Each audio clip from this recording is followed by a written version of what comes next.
Hello there, ladies and gentlemen, and welcome to A Celtic State of Mind. I'm Jerry Taylor, and I'm here with the man himself, FRAN ALONSO, head coach of Celtic women's team. How you doing, Fran?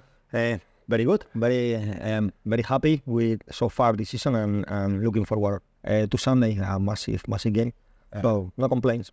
Excellent. A massive game on Sunday, and everyone that doesn't know, we're here to help promote, obviously, the women's team. And if anyone that doesn't know, big massive game, you are playing Rangers. So yeah, Glasgow Derby this year, and at the moment on the table is first and second. Both teams scored 52 goals already in 10 games and conceded 6. Same numbers in terms of goals scored and conceded. So it could be a very, very tough test for both of the teams, but I have a lot of faith. The girls are doing so well, so hopefully we can give our fans something to cheer on. Excellent. Well, you've definitely been giving the fans something to cheer all pre-season, all season, and the season before and the season before that. And you can see just getting better and better. Are you seeing a lot of improvement in the team, and how difficult has that been to sustain as the manager?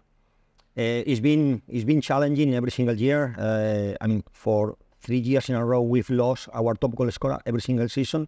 But credit to the club, and credit to the team, credit to the players that has been here for longer. Every new player, they integrate so quickly, and then it's easier to be playing good football even from pre-season. This year it was fantastic because the turn of players, we lost so many. We knew we would lose a few, but we lost more than some players that we thought we wouldn't, and we still lost them. And it was very difficult. Too many players, too many new players we have to recruit. So I was a little bit concerned on, it's almost like coaching a brand new team. But the players that came were incredible in terms of how quickly they integrate. And then the players that we have, like the Kaylin Hayes, Kelly Clark, Chloe Craig, players that has been here for so many years, they really, really help us on the pitch to teach these Celtic values, to teach the style of play, to teach what the demands. Is not the same playing for another team that play for Celtic. We got some responsibilities. Some of them is the way we behave, but some of them are we have to play attractive football. We have to win, but we have to play attractive football. We have to be brave. We have to be dynamic. So many things that is required from us, is our responsibility, and for the new players is something new. So these all have to be, and it's not the manager telling them, they have to feel it, they have to live it, and they have to believe it. And that credit to the girls that are here. And so far this year is a 9.5 out of 10 so far. 9.5 still that little bit of room for always. Well, you've let 6 goals in, mate. That's shocking. But you've scored how many? 52. Unreal. I mean, it's a credit to yourself, the management team, and obviously the squad themselves.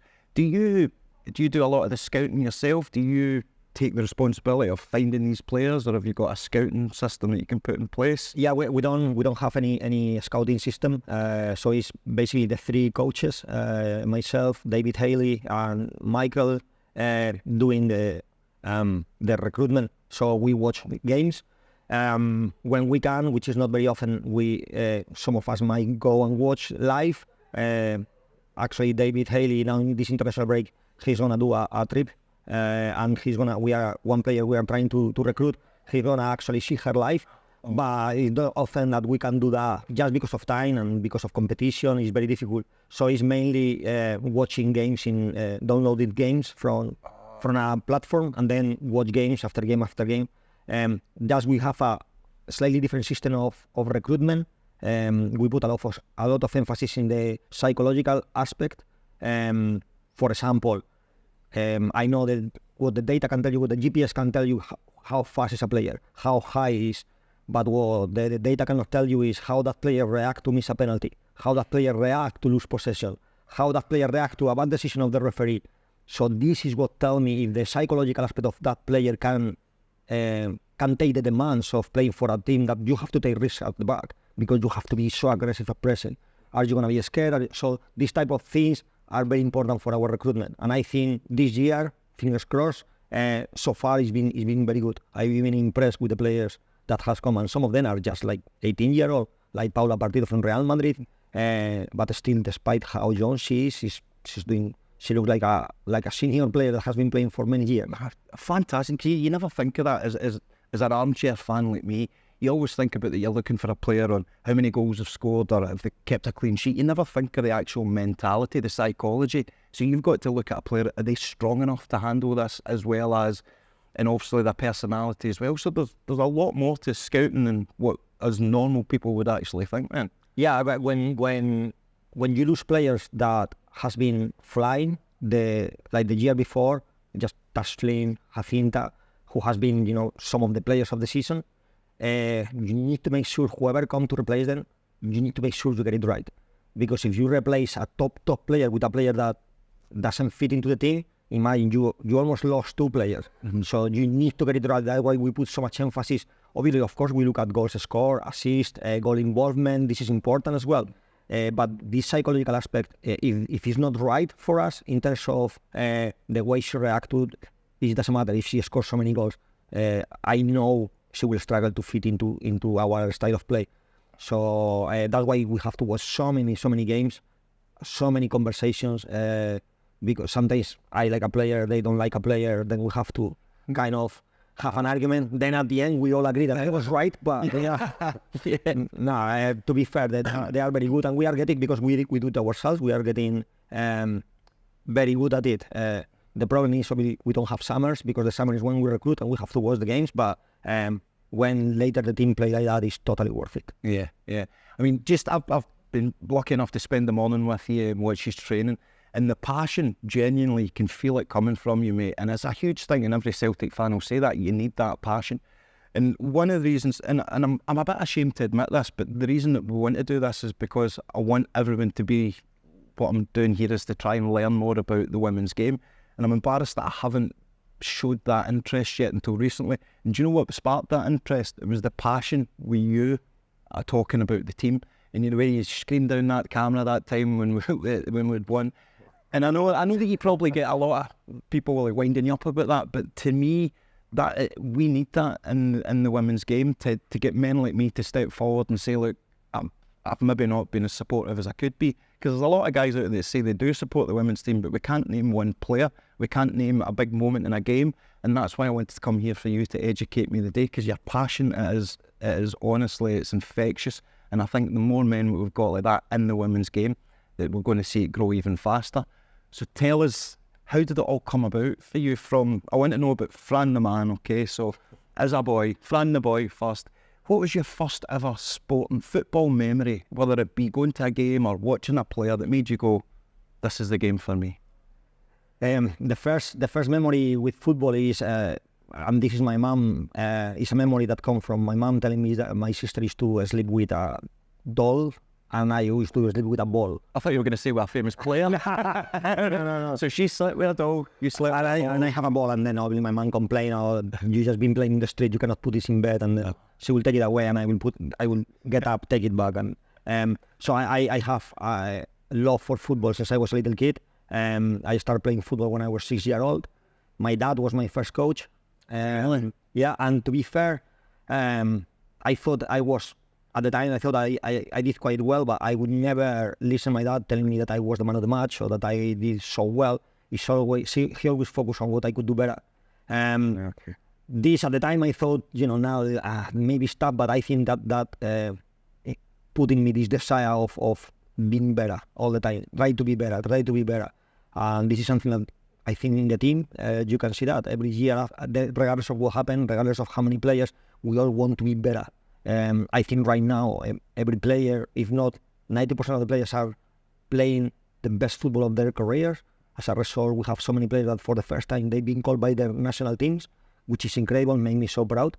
But yeah, it's been football all my life. I absolutely love football. I play futsal, which again, give me this love for this dynamic, quick football. In futsal, if you don't move fast and quick, you don't have a space. Right, so explain futsal to me then. So is that like quick tippy-tappy training? So futsal is a different sport. Oh, you know, in Spain is massive. Spain, Brazil, Portugal are some of the best countries in the world. There is World Cup. So futsal is 4v4 plus 2 keepers. Oh. So it's just 4. So imagine 4v4.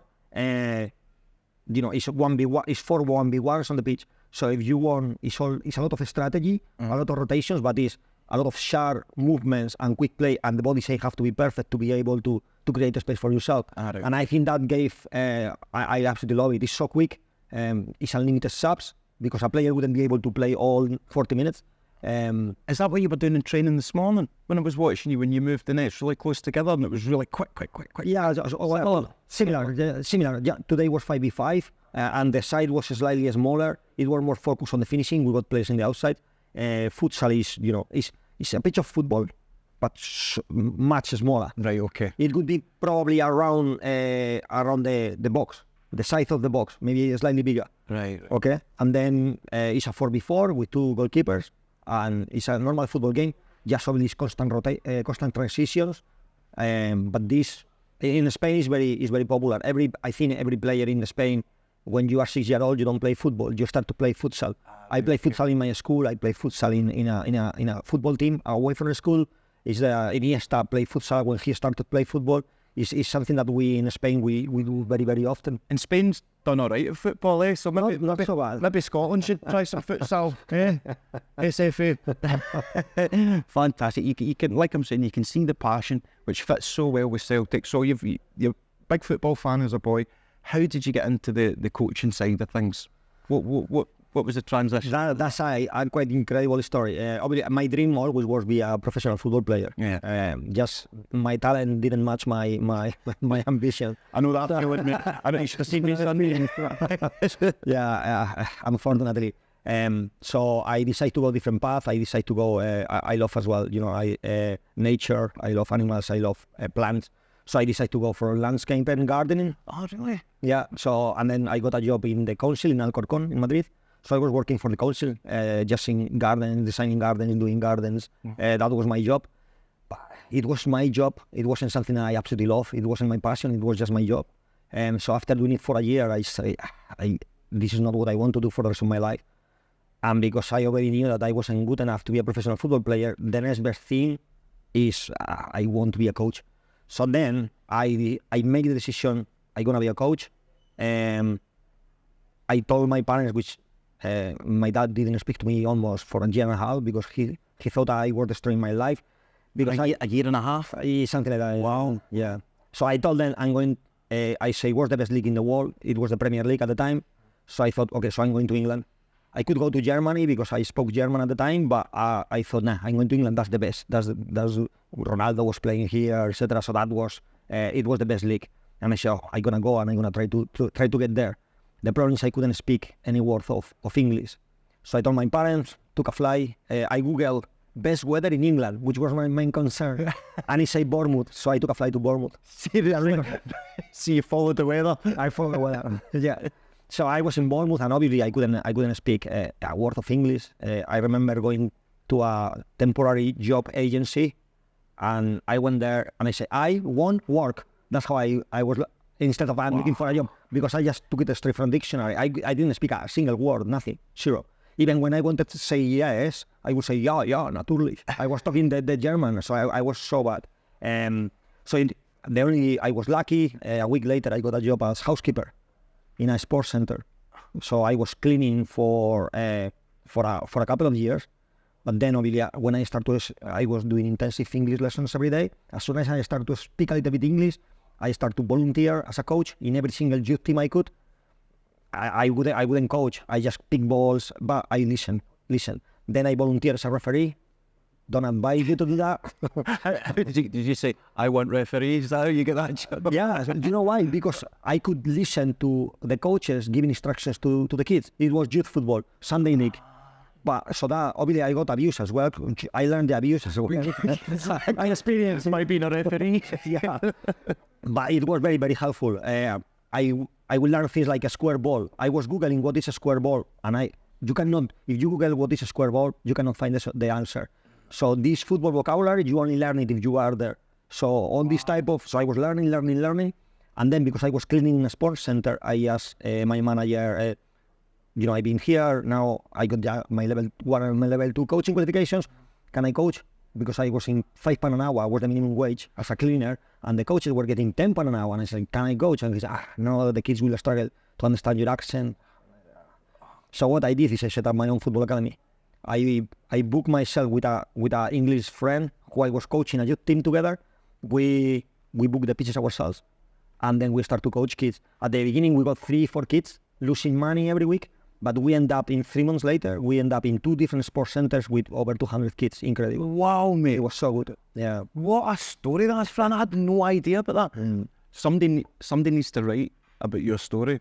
Can I write about your story? Yes, of course. Nobody else can write about that. So that's fantastic. So you couldn't speak a word of English. No. You decided, you googled Sunny, Bournemouth, right? Bournemouth, Yeah. Bournemouth, of all the places to go, Bournemouth. You went down there, got a job, £5 an hour, cleaning, and then volunteering, and then learning English by getting abused by people on the sideline. That's a fantastic story, mate. Absolute pleasure to hear it as well.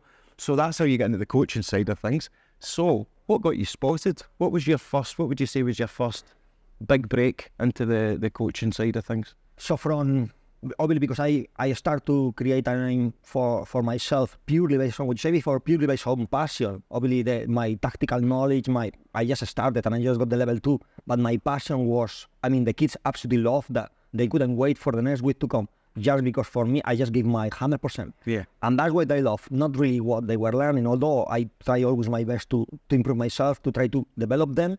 But I start to make a little bit of name on myself in the community. So I thought, okay, maybe it's my chance now to be linked with a professional football club. So I applied to Southampton for the foundation, just for after school clubs, no academy, after school clubs, etc. And they already knew about me. A guy, Andy Martino, I'm still in touch with him. He was the one that gave me the job, and I would be forever grateful. But it was just coaching under 7s, under 8s, after school. Some of them, they couldn't kick a ball. Sometimes it felt like could be like babysitting, just until the parents could come and pick them up. But for me, I didn't care. They love it. Again, the same passion. I don't care what level you are coaching. It's all about trying to make them better, trying to improve them. And I was only doing that job for 3 months. 3 months coaching under 8s, and I got a call from Nigel Atkins, who was the manager of Southampton Football. Yeah. Incredible. You must have been looking at your phone going, yeah, well, it's a number I don't know, but all right. Yeah, but and then I couldn't believe. I thought it's a joke, but then I called my boss and they said, yeah, they want you there. So he needed this. Southampton just signed Gaston Ramirez, who was the most expensive signing in their history at the time. 13 million they paid for him to Bologna. The guy couldn't speak a word of English, but they just invest so much talent. So they needed somebody who spoke both languages and the football vocabulary. Because being translator, later, when you are talking about the square balls, when you are talking about man-on, when you are talking, this is not, a normal translator wouldn't know this vocabulary. So they needed to do both languages and the football language. And the football language. So that's, and they say, do you want to do it? But it's only 3 months. That's it, only 3 months. And I have to quit everything. It's proper full time, traveling with the team, everything. And I thought, so I give my business to my partner. What a risk. Yeah, I quit my housekeeping job. That wasn't so much risk. And I say, 3 months, but for me it was like, I'm going to be for 3 months in the best university in the world I can be, which is actually being in the Premier League. Even if I wasn't a coach, I was only a translator, but I'm going to experience that. I thought, I cannot say no. So I say yes. So on a Tuesday, I was coaching these under 8 kids after school club. And then on a Saturday, we play Swansea at St. Mary's in front of 30 or 28, 30,000 people, whatever it was. My legs, I have to translate for the player. So it was just the gaffer, all the players, and myself there in a corner. And my job was to tell Gaston, just like not very loud so I don't disturb, what he was saying. My legs were shaking. I think I did the worst translation I ever done, but nobody knew. I was the only one that knew what language is. But I was shocking because, they use some vocabulary they say, oh, yeah, when we start 7-11. And I was like, what is 7-11? Later with time I learned, okay, that means a channel ball for the wing, but I didn't know what this type of vocabulary means because this is a very specific team vocabulary. So translator for these 3 months. And then something even more bizarre happened. So that was incredible. Yeah. So something much more incredible happened. We played against Chelsea, I believe was Mourinho's Chelsea, that later went to win the league, away at Stamford Bridge, and we draw 2-2 for Southampton. Everton. Our goal was avoid relegation. Incredible result. Yeah. And after this incredible result, the team left the relegation places, and then the manager got sacked. Nigel Atkins got sacked. And I knew in 2 weeks later my contract expired, and I previously spoke to the gaffer and said, can I please stay even if it's for free? And he said, it's not we are delighted with you, but we want Gaston to push himself, not to rely on you. And that's why we told you 3 months, which I understood. Yeah. I was disappointed, but I understood. So he gets sacked. I got like 2 weeks left in my contract, and then the club appointed Mauricio Pochettino. Obviously, he doesn't need a translator. He's Argentinian. So I thought, okay, so not even 2 weeks because he doesn't need me at all. And then first time I speak to him, and obviously he already talked to the board, or he already knew what the plan was, but I didn't know anything. And he said, Fran, I don't need a translator. And I was like, I know. And he said, but I could do with an assistant. Wow. Broke down crying, called my dad, which I didn't speak for ages. So was that the first time you spoke to him? Properly, yes. We spoke before, but the relationship wasn't great. Right. Wasn't great. That was the from there. It just got better and better from that point. Because you had a real job. Yeah, because I wasn't in my life, like he told me. Yeah, exactly. Dad, I'm now in the coaching team of Southampton. He said, what do you mean? And I say, with Pochettino. Obviously in Spain, everyone knew who Pochettino. Now everyone in the world know. Yeah. But at the time he coached Espanyol in Spain, everyone knew him. Abroad, not many people knew him at that time. But my dad knew exactly who Pochettino was. So he couldn't believe. He really couldn't believe. And I couldn't believe. But I was like, yeah. Oh, no problem. Yeah, well, I was crying, to be fair. He saw it was incredible. And from then my debut game, I say my Mauricio Pochettino's debut, but was my debut on the bench, and all the cameras were there, and I was right on the right side of Pochettino on the first row of the bench. Then is when the legs were like shaking. I struggled to stay standing. Like for him the cameras were natural. For me were like the most natural thing. And since then, obviously, I promised myself, this opportunity I will not waste. I will come to the training ground. The first, I will leave only after the last person leave. And I will learn. So I didn't have life for so many years because it was football. And then is when I decide I'm learning so much, but I'm not coaching. I'm just putting cons and setting up pitches. And he used some elastic lines to mark the pitches. That was part of my job. So I worked very, very hard, but coaching, I didn't coach. I was learning. And then I have to log in every single drill they did and all the tactical, technical information, which was great for me for learning, but I didn't coach. So then I thought, okay, I'm going to need even more time, but I'm going to coach. I need to coach. So then is when I started to volunteer at Southampton Women. So everything what I was learning with Pochettino and Southampton Men, I was applying it into Southampton Women.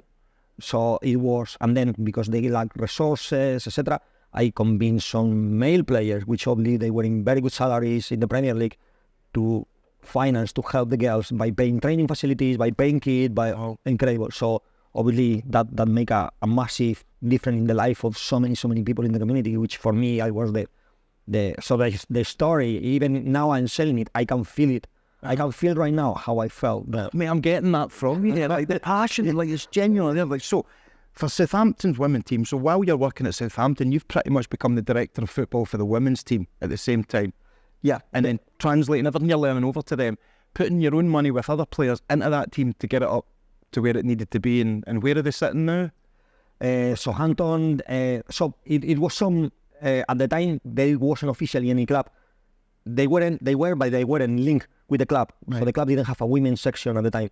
But the name was Southampton Women. They were in the community. We were helping them. Right. Now so they are in the championship. They are top of the league in the championship in second division. Fantastic, mate. Absolutely brilliant. So from Southampton to Everton. Is that right? Am I right? Yeah, that's right. Yeah. So, and also what I want to say, something that really impressed me about you, because I've been doing my research, right? If my boss asked, I've been doing research. And it's the fact that, and you've said off camera, you're fluent in 2 languages, which is Spanish and English, right? I'm not even fluent in English, mate, so that's brilliant. And you can also communicate in Italian and German, is that right? Yeah, I spoke very good German. That was my first language. I lived 1 year abroad in Germany. So that's why when I first came to England, my English, I struggled so much because it came German all the time. Oh, right. But yeah. I'm not fluent anymore. I was fluent in German. I'm not fluent anymore because I haven't used it for... I'm quarter German. My granny was German. Can you speak German? All I can say is this now. Tell me if I'm wrong, right? So anytime we finish dinner, out of manners, my gran always made us say, "Can in tisch verlassen bitte? Can in tisch verlassen, but can I leave the table?" Is that my T-shirt, yeah. T-shirt. Right, so that's the only German I know. Not bad. It's not bad. I didn't understand half, to be fair. So, and my English. So the fact is that you go out your way to learn these, and is that so that you can communicate better with the players? For certain players, if they're obviously from those countries, does that help you as a coach to be able to communicate and not have these translators all the time? It helped. The message, because I did the translation myself, is never the same. You lose when the manager wants to say something, and I always try to replicate the passion of the manager. When the manager wants to talk, try to replicate the passion. If he's angry, are you angry? Yeah, right. Because otherwise, you lose everything in the message. So it's so much more. Even if the manager doesn't speak fluent a language, if he is able to communicate it to the player, I think the impact is much more. Yeah. That's a better way. So for me, it has helped me. Like now, for example, players like Paula Partido, who speak English, but is not like very, very fluent yet. But she's already, it's an 18-year-old, already got like 5 assists. She scored, I think, 4 goals. So goal involvement for 18-year-old is incredible. But it was very easy for me from the beginning. Every tactical meeting, I have to do it in Spanish with her, because if I did it in English, she wouldn't understand. Right, got it. So it helped me. It helped me in a player that I can speak the language. It helped me. But to be fair, I think it's Paula. Celia, who is French. I cannot speak French, despite it come from Latin. I struggle. Portuguese and Italian are very easy for me, but French I struggle. So with Celia, I struggle to communicate. But the rest their English are pretty good. Okay. But yeah, Spanish-speaking players is definitely a big help. Do you ever use it in your advantage and pretend you can't speak English sometimes if you don't want to communicate with certain people? No, and you don't understand certain things? What I do is, when I talk to Paula during games, I tell them the information in Spanish. So the opposition don't know what I'm telling. Oh, right, okay. So if I want to tell her, I don't know, Paula, take the player on, don't just take the player on in 1v1, take her on, be brave. I don't tell her in English because the opponent know. So I tell her in Spanish. So then she only her and know, But anyway, at the team, we try to create a non-verbal vocabulary and a verbal vocabulary. So we say, fix before you pass, or, pin the player before you pass. Okay, so we say engage.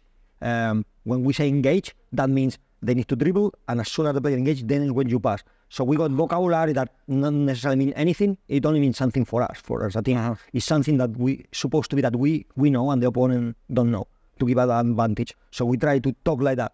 We don't. For me, it's easy because anyway, I'm not a English speaker native. So for me, it's easy to just bring a sentence which means something tactical. And for them, it's new as well. For me, it's new, but we all learn it like that. So if we have to use it in a game, it's only us who know it. That's superb. Absolutely love that. So that brings us on to Everton. So how did the move come about to Everton then?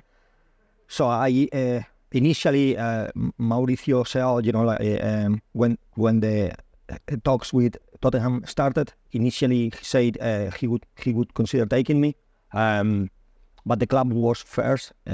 Say they wanted to keep me.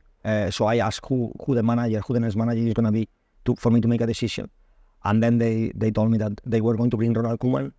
And that for me was, as I say, I absolutely love positional play. And I know he played with Johan Cruyff. I'm not a Barcelona fan, but I admire the dream team of Johan Cruyff. The football they played with was revolutionary. And I really wanted to learn this positional play from Johan Cruyff, which Ronald obviously was his player.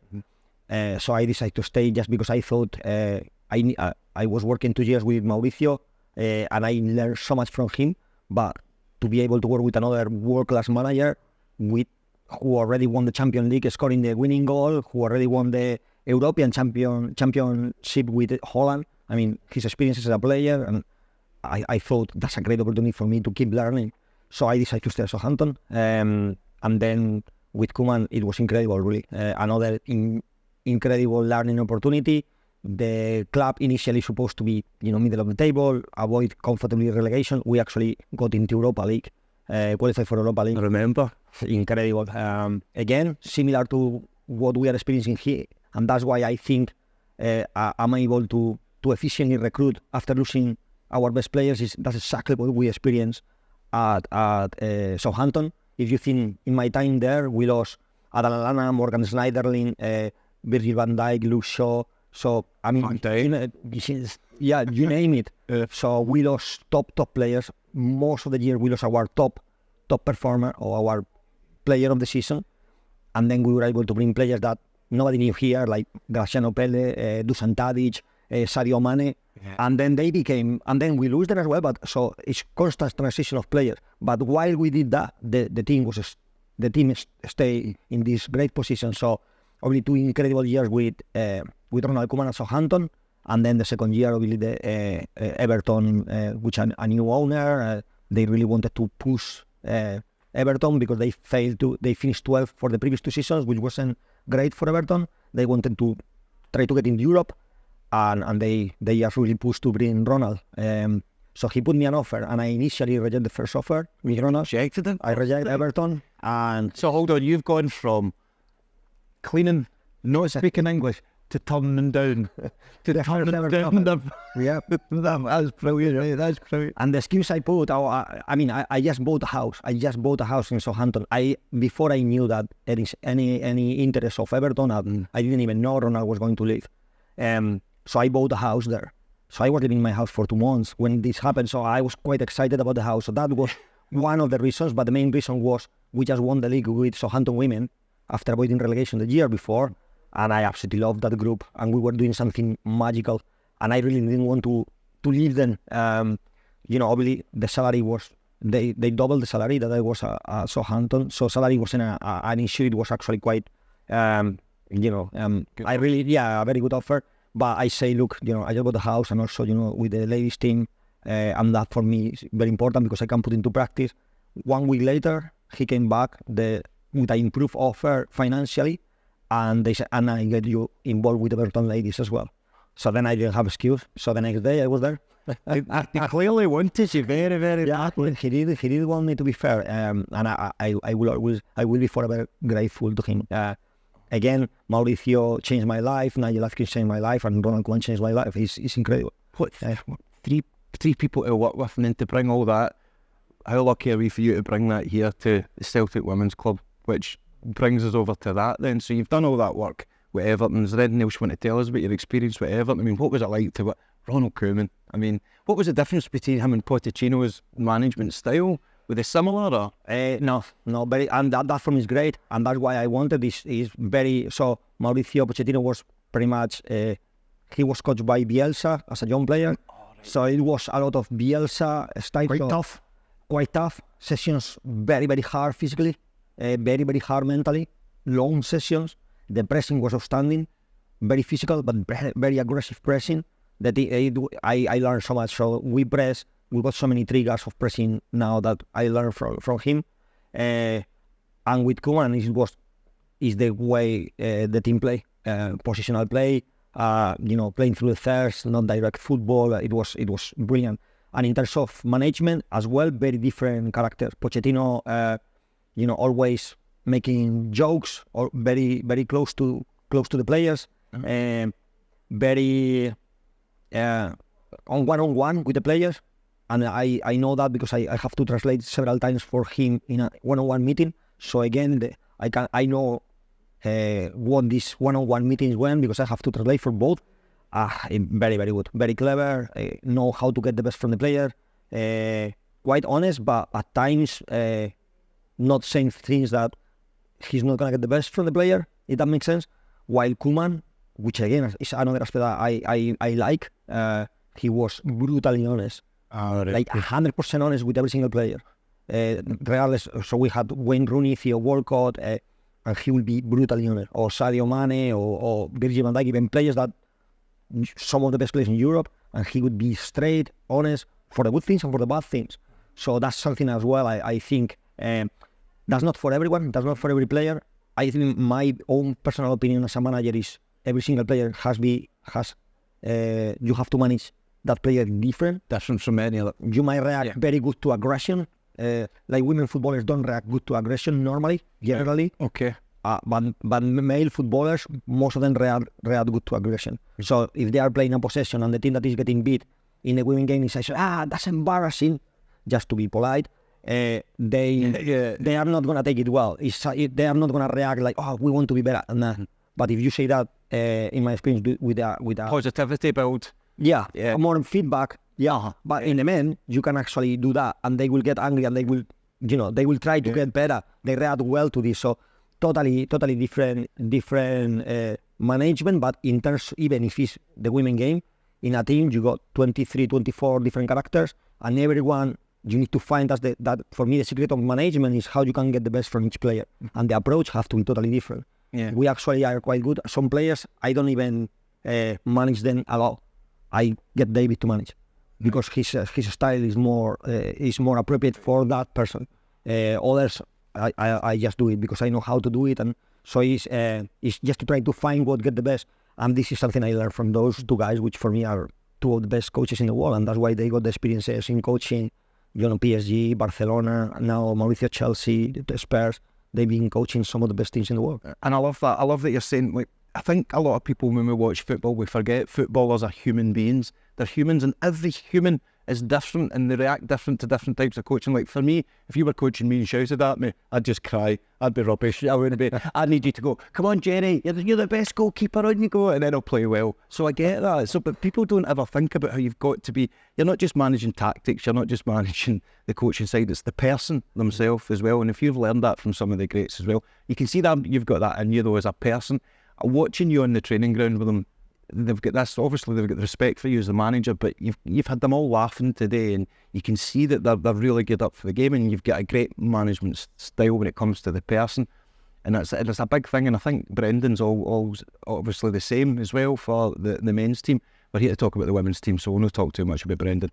He's my pal now. I met him on Sunday, so I saw that. I see that. So, and it's great to see you put that into the club. So, you've learned from these great managers. You've been itching to coach, like you said. So how did it all come about to come to Celtic? Well, first, what you are commenting, that I 100% agree. For me, one of the secrets I learned about managing, I'm not saying about coaching, about managing, is first is the person.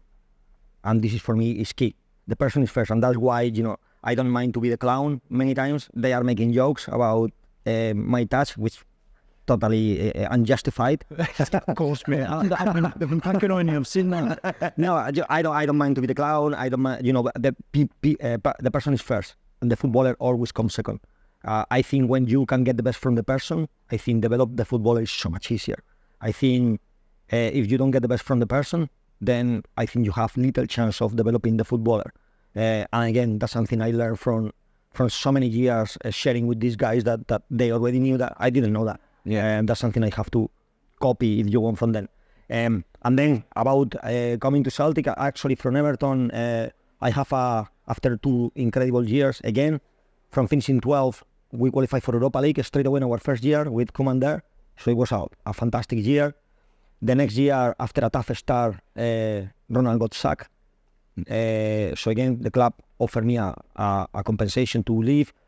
I was going to leave if Ronald wanted me, but Ronald said, no, you just moved, I want you to stay. So I stayed. Sam Allardyce came, which again, and Sammy Lee, which again, 2 guys that I absolutely loved them. Again, 2 guys that they need to translate for Sammy Lee, surely. Yeah, but funny enough, I was with Sammy Lee at Southampton. Sammy Lee was assistant of Koeman. Oh, right. So I knew him from before. So for me, Sammy Lee in football is kind of, is almost like a second dad for me. Yeah, everybody says that. Absolutely love. They are both absolutely lovely. And Sam Allardyce, if I am honest, when Everton said they were going to appoint Sam Allardyce, I wasn't too excited. Mm-hmm. I was thinking, I was wrongly. I was thinking, long ball. Yeah, long ball. Wow! Straight away, he came. Straight away, impressed me. He was so good at sports science, so good at medicine. I remember the doctor said, the finger. I said, what do you mean the finger? The first metatarsal, the second metatarsal. So the guy is, he really knew his stuff. He know his stuff very well. And man management is so good. He would do a meeting and he would get us before even he start to talk, all crying. All crying, laughing. And sometimes making making so putting a video that somebody make about himself, a funny video about himself, Right. and everyone crying laughing, and So the guy laughing. He makes fun of himself. Oh yeah, totally. And so I don't know, his management I think was, and then he say, if you think you already, which is again something that for me was brilliant, if you think you are already at the top, if you are a physio, if you are a football player, if you are a coach, if you are a sport therapist, if you think you are already at your peak, you are in the wrong club now. You need to be next year, you need to be better than you are now. So tell me what courses you want to do, tell me what. So the guy was about developing every single. So again, a big lesson for me for the future. But anyway, Fantastic. Sam got sacked at the end, and the club, Everton say, they wanted me to stay. Everyone got sacked apart from Duncan Ferguson, who's now in Inverness, and myself. Yeah. So we were the only two staying, and then the new manager was Marco Silva. I stay there. I go in the morning, and I see my locker. We in the coaching room is not there anymore. Somebody else's name. So what is my name? I don't know. You need to change with the rest of the staff. I said, all right. So I changed with the rest of the staff. I work all day, and then after the whole day, I need to clarify my role. Like, okay, we are going to do this year, like compared to last year, which I was doing a lot of coaching.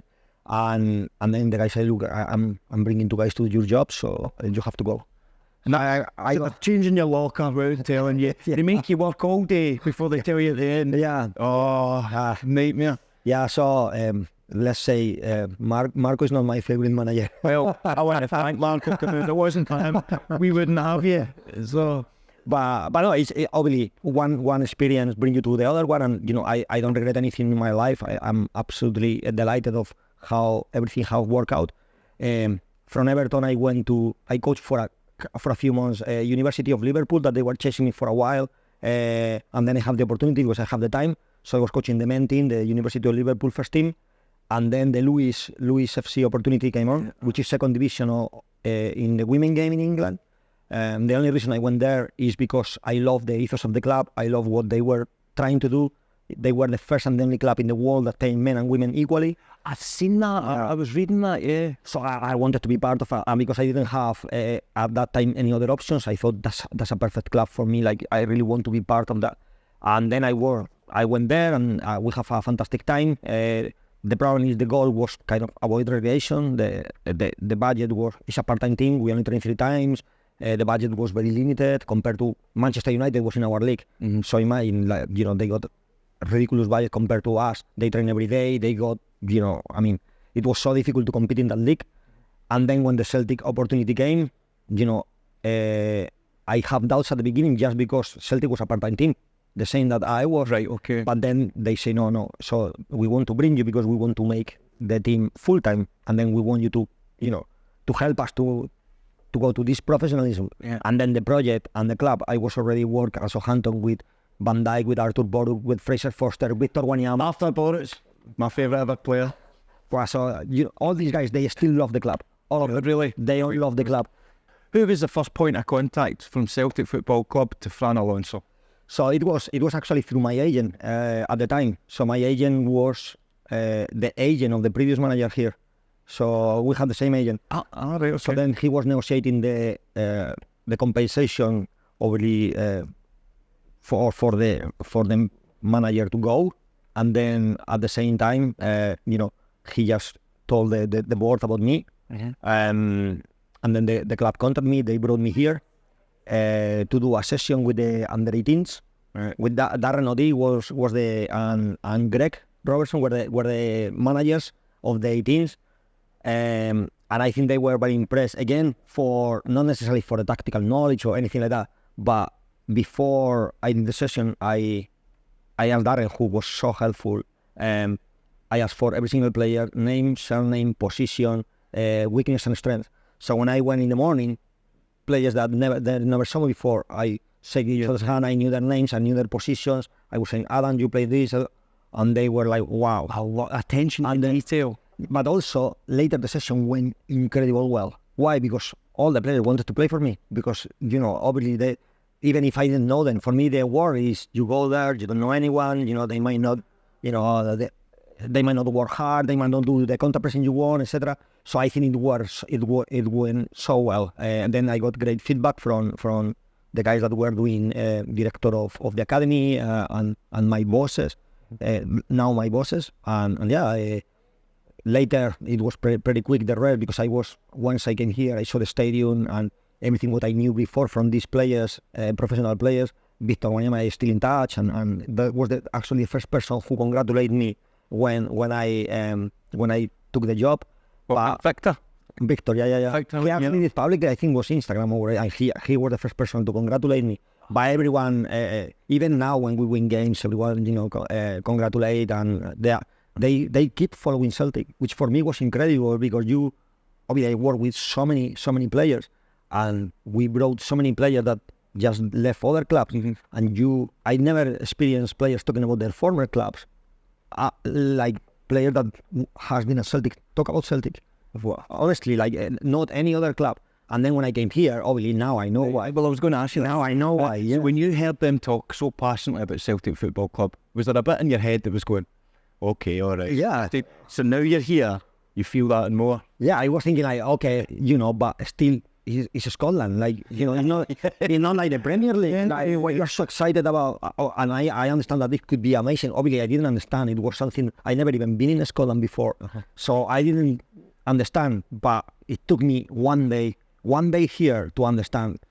And one day, the day off, the next day after I came, I went to the hotel. I came late in the evening, and the next day was here my presentation.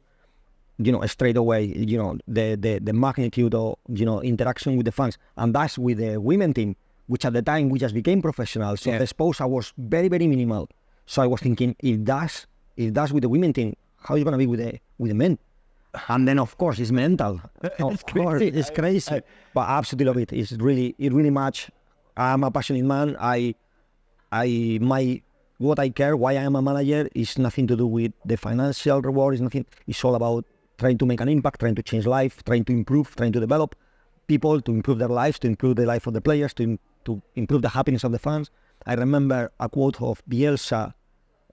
Somebody criticized about, football is just a sport. I don't know why people is so obsessed. And Bielsa said there are people in Argentina that are suffering starvation, that live in cardboard boxes, and they are miserable. They don't have even to eat.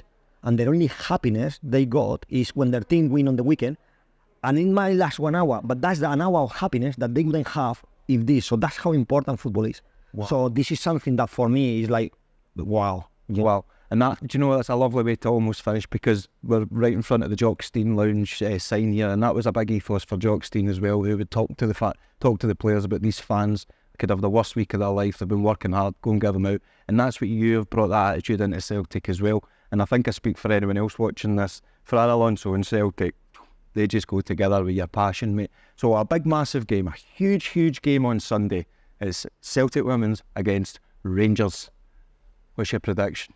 I know managers don't make predictions, do they? No, I think we are playing very well. Obviously, they are as well. But we got a couple of last-minute injuries. Minor, but that means the players might not be able to play, and they are important players for us. But despite that, I have 100% faith in the team. I think the girls are playing good football, are flying, and I think in front of our fans they always give 100%, but in front of our fans is this extra 10%. So 110%. I think we are going to play a good game, and I'm confident that we can get the 3 points. But we are going to face a team that is flying this year as well. But I'm confident that in front of our fans, we are gonna get the business done. Excellent, a huge game, and like you heard them say, an extra 10% the players can get for the amount of fans that are there. I'm going to be there on Sunday for my first live ladies game, which I'm ashamed to say it shouldn't have taken this long, but I'm going to be there, and I wish you all the best for Sunday. Frank, thank you very much. It's been fantastic meeting you. Thank you very much. My pleasure. I've been Jerry Taylor on A Celtic State of Mind, and this has been FRAN Alonso.